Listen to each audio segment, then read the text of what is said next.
Students, कैसे हैं सभी लोग। स्वागत है आपका मेरे YouTube channel concept of maths by SP sir. इस वीडियो में जो कॉन्सेप्ट हम डिस्कस करने वाले हैं ये काफी इंपॉर्टेंट कॉन्सेप्ट है, क्योंकि ये जो कॉन्सेप्ट है वो आपकी स्पीड को बहुत बूस्ट करेगा। आप जो क्वेश्चन सॉल्व करते हैं उनको बहुत मिनिमम टाइम के अंदर क्वेश्चंस को सॉल्व कर सकते हैं। तो इस कॉन्सेप्ट को हम डिस्कस करते हैं यहाँ पर, जो वीडियो में यहाँ लेकर आया हूं।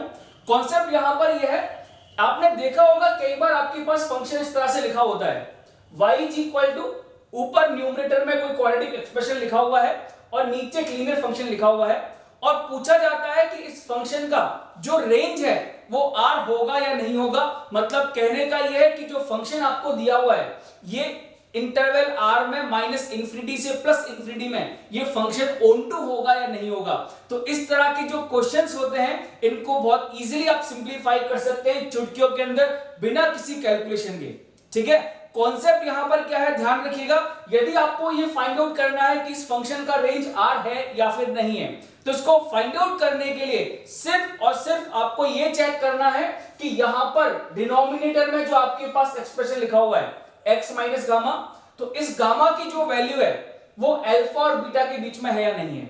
यदि अल्फा की वैल्यू गामा से छोटी है और गामा की वैल्यू बीटा से छोटी है, कहने का मतलब यह है कि यदि गामा की वैल्यू अल्फा और बीटा के बीच में लाई कर रही है, इसका मतलब है कि फंक्शन जो दिया हुआ है इस फंक्शन की रेंज आपको क्या मिलेगी, हमेशा r के बराबर मिलेगी। और इसका मतलब यह हुआ कि यदि फंक्शन की रेंज r है तो ये जो फंक्शन आपको दिया हुआ है that is called as an onto function. ठीक है, और इसके अलावा कोई भी कंडीशन आ जाए तो आप बोल सकते हैं कि फंक्शन की जो रेंज हमें मिलेगी वो कभी भी r नहीं मिलेगी, इसलिए जो फंक्शन हमें मिलेगा वो हमेशा इनटू फंक्शन मिलेगा। ठीक है बेटा, क्लियर है कॉन्सेप्ट, याद रहेगा सभी को। अब आप यहां पर अल्फा बीटा और गामा की वैल्यू कुछ भी पुट कर दीजिए which is satisfying this relation. जैसे कि मैं आपसे पूछूं, क्वेश्चन देखिएगा, यदि मान लो फाइंड आउट करना चाहते हैं, फंक्शन दे दिया हमें इस तरह से x minus 1 x minus 4 divided by x minus 2, check करना है फंक्शन की रेंज r है या नहीं है, तो बहुत इजीली फाइंड आउट कर सकते हो। डिवाइडेड बाय x माइनस 4, वो फंक्शन दे दिया, मान लो फंक्शन दे दिया इस तरह का x minus 1 x minus 3 divided by x plus 1, check करना है फंक्शन की रेंज r है या फिर नहीं है। तो चुटकियों में इसका आंसर हो जाएगा। बस आपको ये चेक करना है कि डिनोमिनेटर में जो गामा की वैल्यू दे रखी है वो अल्फा और बीटा के बीच में लाई कर रही है कि नहीं कर रही है।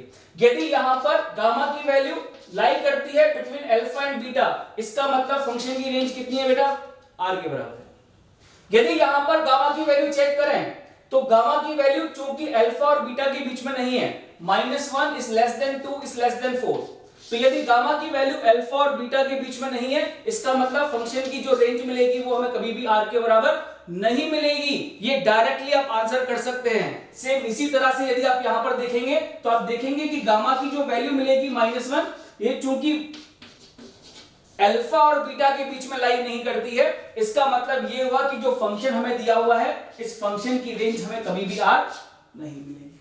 है ना बच्चों, कॉन्सेप्ट सभी को समझ में आ गया है। क्वेश्चंस बना सकते हैं चुटकियों के अंदर, बहुत टाइम सेव करेगा आप लोगों का ये कॉन्सेप्ट, आपकी कैलकुलेशन को बहुत बूस्ट करेगा।